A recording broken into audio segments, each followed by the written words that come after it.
Shabbat Shalom, Parashat Vayetze. Dans cette paracha, en fait, on va voir presque tous les enfants de Yaakov naître, sauf un qui naîtra plus tard en Eretz Israël, Binyamin, et qui ne se prosternera pas devant Esav, pour nous apprendre que finalement, c'est entre les mains de Binyamin que tombera Esav. Esav, c'est-à-dire le descendant de Esav, Amalek. C'est pour ça que Binyamin a été sauvegardé au moment où Yaakov va, dans la paracha prochaine, rencontrer Esav. Tout le monde se prosterne devant lui, sauf un. Le seul qui ne s'est pas prosterné, c'est Binyamin. Parce qu'il n'est pas né. Donc il ne s'est pas prosterné. C'est-à-dire qu'il y a quelque chose de profond en Binyamin qui ne supporte pas de se prosterner devant Esav. C'est ce qui est arrivé avec le descendant de Binyamin qui s'appelle Mordechai, qui ne supportait pas de se prosterner devant Haman. Il ne pouvait pas. Ça ne faisait pas partie de ses gènes. Et donc, les sages nous disent que Akadosh Baruch Hu donc a gardé dans la famille de Yaakov quelque chose de particulier qui reste insoumisable. Parce que quand Yaakov va rencontrer ça dans la prochaine paracha, en fait, Binyamin est au secret. On le tient au secret. Donc l'histoire de Binyamin, c'est quelque chose de secret. On ne va pas maintenant vous en parler, parce que c'est secret d'abord. Et puis, on va attendre la suite des événements. Mais on va parler aujourd'hui de cette histoire particulière où on voit que Léa, qui a priori n'était pas destinée à Yaakov, c'est elle qui va avoir le plus d'enfants, alors que Rachel, avec qui Yaakov voulait se marier, va rester sans enfants. Alors il y a quelque chose ici de très paradoxal qui se passe. La femme avec laquelle Yaakov veut le plus se marier n'a pas d'enfant. La femme avec laquelle Yaakov n'a pas pensé se marier, c'est elle qui finalement va donner la moitié de toutes les tribus à Yaakov. 6 sur 12. Donc il y a quelque chose qu'il faut comprendre ici. Et on nous raconte ça dans les versets que vous avez sous les yeux. Vatahar od Léa vatelet ben shishi le Yaakov. Vatomer Léa zevadani Elohim oti zeved tov.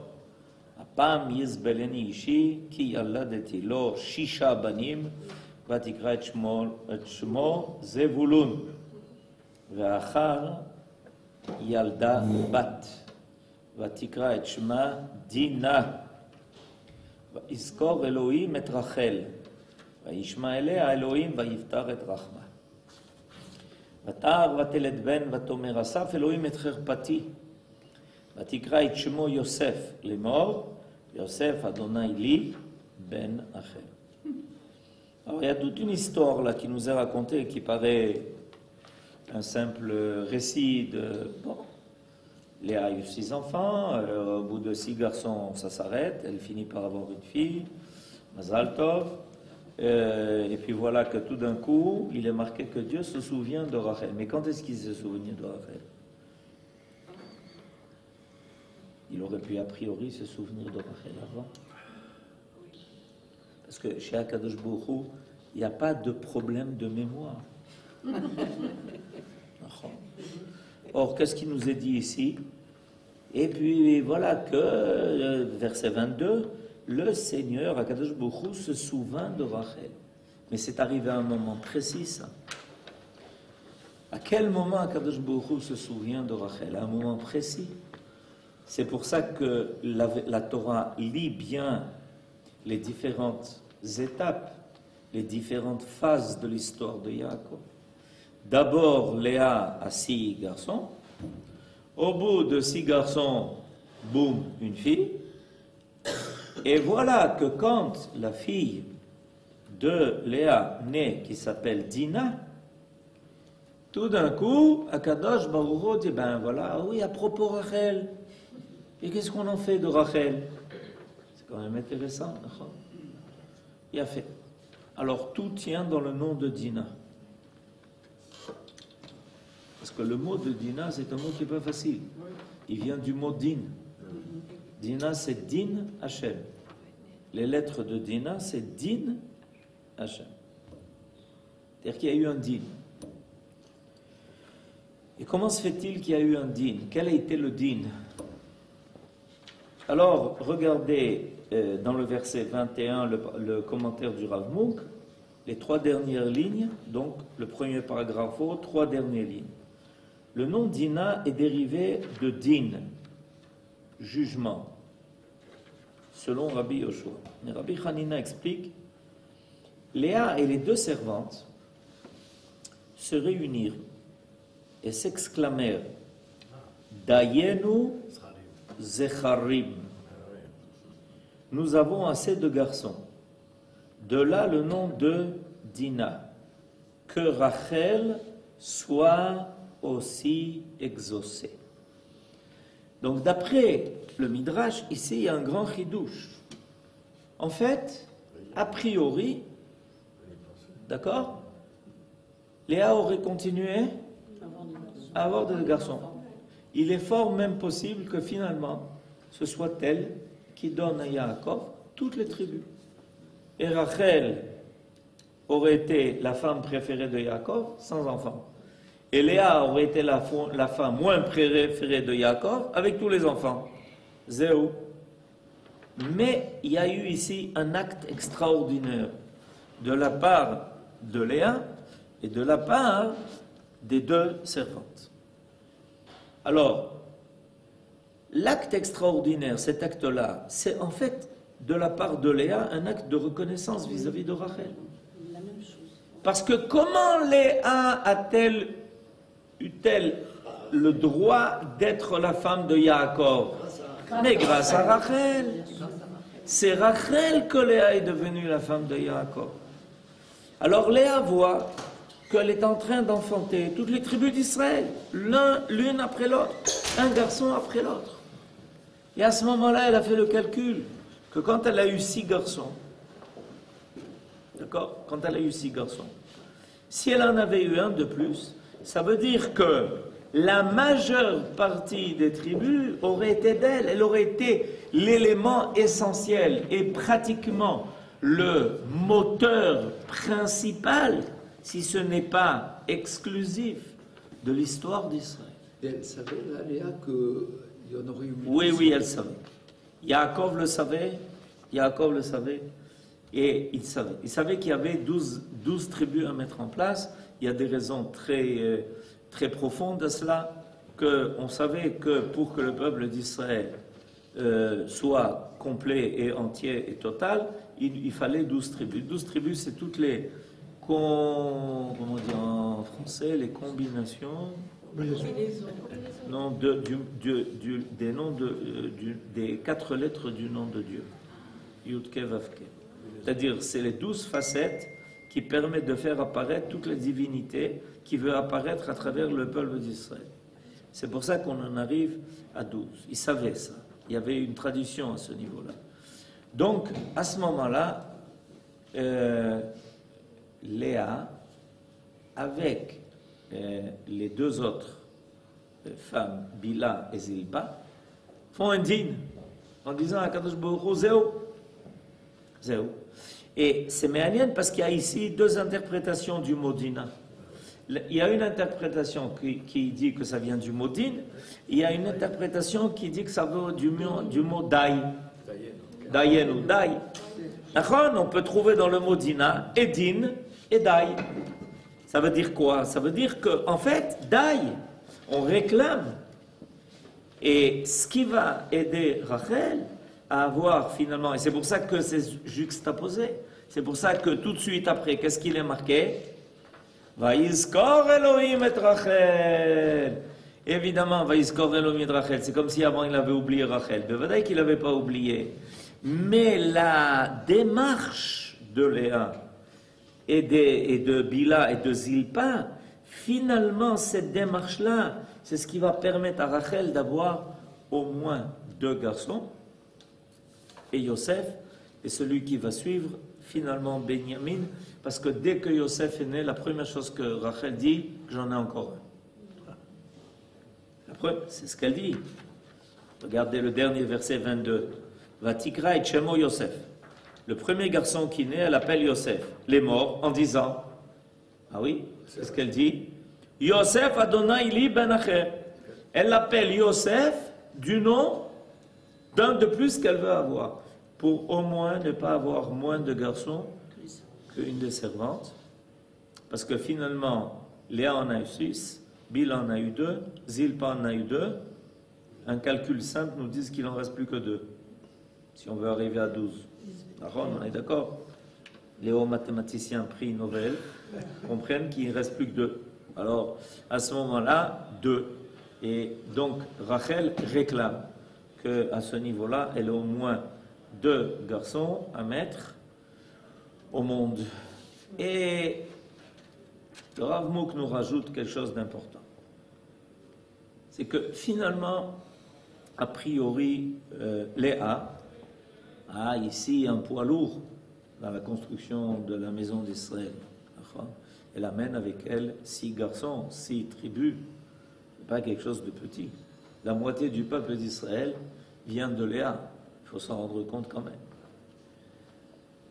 Et Rachel, elle, il est dit à propos d'elle, va yizkor Elohim et Rachel.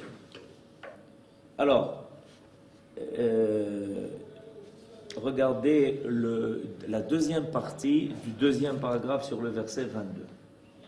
Il y a une comparaison intéressante ici que le Rav Munk fait. Lorsque la Torah nous rapporte que l'Éternel se souvint de Sarah, elle emploie le terme Ve'Hashem pakad et Sarah. C'est la Kriyat Torah de Rosh Hashanah. Pour celles qui... Pour Rosh Hashanah, c'est très loin. Il y a déjà... Rosh Hashanah, on est bientôt Pessah. Rosh Hashanah. C'était la Kriyat Torah de Rosh Hashanah. Et Hachem pakad et Sarah. Alors il y a ici une question intéressante. Comment se fait-il qu'à propos de Sarah, il est marqué Hachem pakad et Sarah, alors qu'à propos de Rachel, il est marqué Vayizkor Elohim et Rachel. Il y a ici 2 dimensions qui sont différentes à propos d'une femme, dans les 2 cas, qui est stérile, et Sarah et Rachel, et voilà que le terme employé par la Torah n'est pas le même.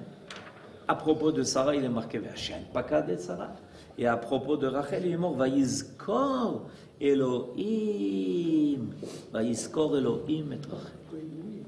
Alors il continue. Alors qu'ici, la Torah se sert du verbe zachar, zachar. Le mot zachar, nachon, le mot zachar veut dire en hébreu 2 choses. Il veut dire le souvenir, se souvenir, et il veut dire le masculin. Alors à propos de Rachel, voilà ce qui est marqué. Zachar. Pour Sarah, en effet, le souvenir de son désir maternel et de ses prières précéda la visite de Akadosh Baruch Hu, comme il en résulte du verset « Pour mon alliance, je la confirmerai avec Yitzhak, que Sarah t'enfantera à pareille époque l'année prochaine. » Mais pour Rachel, rien ne précéda. C'est-à-dire qu'on voit que la Torah, tout d'un coup, comme ça, à bout portant, nous dit, voilà, Léa a 1 fils, 2 fils, 3 fils, 4 fils, 5 fils, 6 fils. Elle dit, oh, ça suffit. Bon, Dina. Et tout d'un coup, boum, Vayizkor, Elohim et Rachel. Alors que Sarah avait déjà été annoncé à Abraham qu'il aurait un fils de Sarah. Il a même annoncé à l'avance qu'elle aurait été son nom. D'accord ? Il y a ici quelque chose, une démarche qui est tout à fait différente dans les 2 cas. Mais pour Rachel, rien ne précéda. Et l'intervention divine fut plus immédiate. Et en fait, quelque chose de plus miraculeux. Parce que déjà, on se prépare. On se prépare à la naissance de Yitzhak, de Sarah. On a été averti. On a été prévenu. Akadosh Baruch Hu même annonçait déjà ça à l'avance à Abraham. Et on voit tout d'un coup que les anges arrivent et qui disent à Abraham, tu sais, l'année prochaine, à la même date, Sarah mettra au monde un fils et on sait déjà qu'il va s'appeler Yitzhak. Il y a tout un processus déjà. Alors que Rachel, on la trouve stérile, qui n'a pas d'enfant, qui se plaint, qui pleure, qui est triste de ne pas avoir d'enfant. Et on ne voit plus d'espoir, alors que tout d'un coup, alors qu'on est complètement désespéré, parce que tout est bloqué, boum, Vayiskor Elohim et Rachel. Il y a tout d'un coup une intervention divine qui n'était pas attendue. En outre, le terme pakad, qui a trait plus particulièrement à la conception, se rapporte au facteur féminin, tandis que le mot zachar rappelle le mot zachar, c'est-à-dire le côté masculin. Or, l'acte de souvenir dont traite notre verset fut à l'origine de Yosef. C'est-à-dire, maintenant, on commence à comprendre qu'il y a quelque chose de particulier qui se passe avec cette naissance non attendue de Yosef. Vayizkor Elohim et Rachel, à l'improviste, au niveau des hommes, pas au niveau de Dieu. Vayishma elea Elohim, Vayiftach et Rachma, Vatar vatelet ben. Et comment elle appelle Yosef? En disant, ah, Yosef, c'est un homme très particulier. C'est celui qui est capable d'entraîner quelqu'un après lui. C'est ce qu'on est en train de dire. Yosef naît, elle dit, ah, s'il est né, il va y avoir un autre fils. Tu sais, parce qu'une femme a un garçon, ça veut dire que celui qui va suivre va être un garçon. D'abord qu'il y en ait un qui suive, et deuxièmement, qui dit que ça va être un garçon? Alors ça, c'est Zachar. Pourquoi?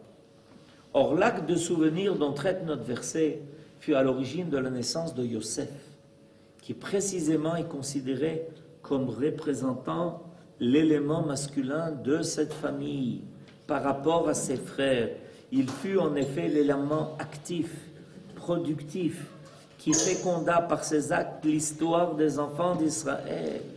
C'est-à-dire que Yosef devient, lui, maintenant, le moteur de l'histoire d'Israël. À partir de maintenant, comment l'histoire va se dérouler? Yosef est l'enfant bien-aimé de Jacob. Il lui fait une tunique qui le distingue de tous les autres frères. Il raconte sans arrêt des rêves qui finissent par se réaliser. Ses frères disent, mais qu'est-ce que c'est quoi ces rêves? Il dit, mais ces rêves, je vais vous le dire. C'est-à-dire que je vais être, dans pas longtemps, c'est moi qui vais être le roi. Il le regarde en disant, de quoi tu parles? Si tu as l'intention de devenir roi sur nous, alors on va bien régler ton compte. D'accord? Tu as l'intention de devenir roi devant nous? Tu dis que tout le monde va se prosterner devant toi? Eh bien, on va voir ce qui se passe. Et qu'est-ce qu'on fait? On décide de le supprimer. Finalement, au dernier moment, on le jette dans un puits sympa, avec des serpents et des scorpions, et on retrouve Yosef, le roi de l'Égypte. Et les rêves se réalisent. Et c'est Yosef qui commence à tout mettre en place. Les frères sont obligés de venir rencontrer Yosef. Yosef décide de tout. C'est lui qui fait venir son père en Égypte. Et à partir de là, toute l'histoire... Alors, mais c'est quoi cette histoire-là? Mais au départ, on pensait que l'histoire d'Israël, le moteur, c'était Léa, avec 6 garçons. Et si elle n'avait pas demandé d'arrêter, elle aurait eu tous les enfants d'Israël. Et Rachel, elle est ignorée. On l'oublie.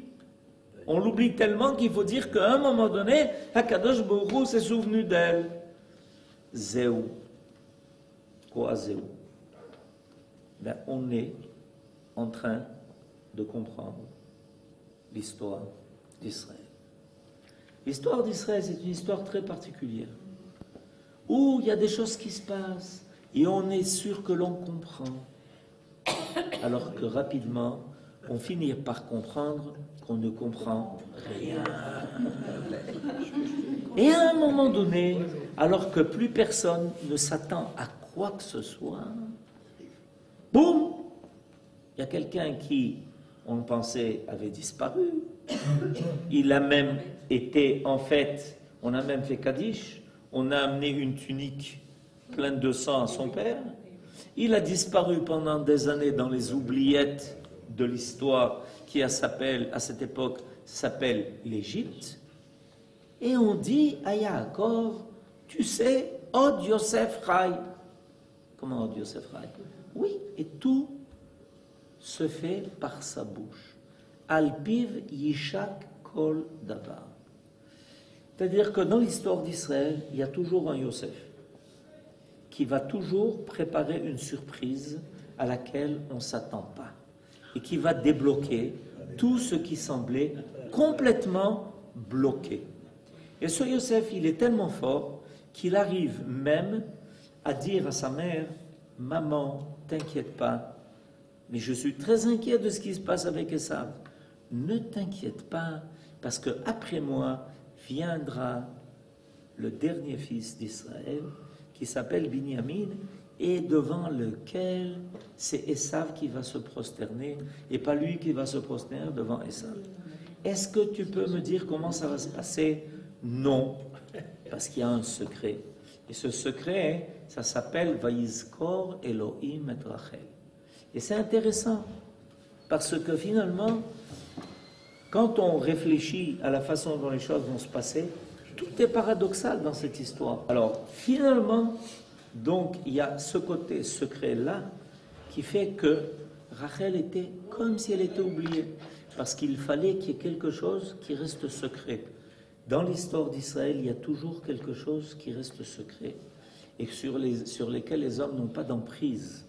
Si les hommes pouvaient tout comprendre et tout décider et tout faire et tout penser et tout réfléchir et tout agir, on ne s'en sortirait pas. On ne s'en sortirait pas. Heureusement qu'il y a quelque chose qui reste en nous secret, que personne ne peut comprendre et savoir à l'avance, parce que c'est le côté divin qui est en nous. Vayizkor Elohim et Rachel. Alors Rachel, elle pleure, elle pleure, elle pleure. Jusqu'à aujourd'hui, les gens vont au vers Rachel. Et à un moment donné, Akadosh Baruch Hu dit, Rachel, ça suffit. Non, non, non, non. Quoi? C'est pas possible, j'ai pas d'enfant. T'inquiète pas, ça va venir. Mais à l'improviste, sans que tu te prépares. Vayizkor Elohim et Rachel. C'est le secret de notre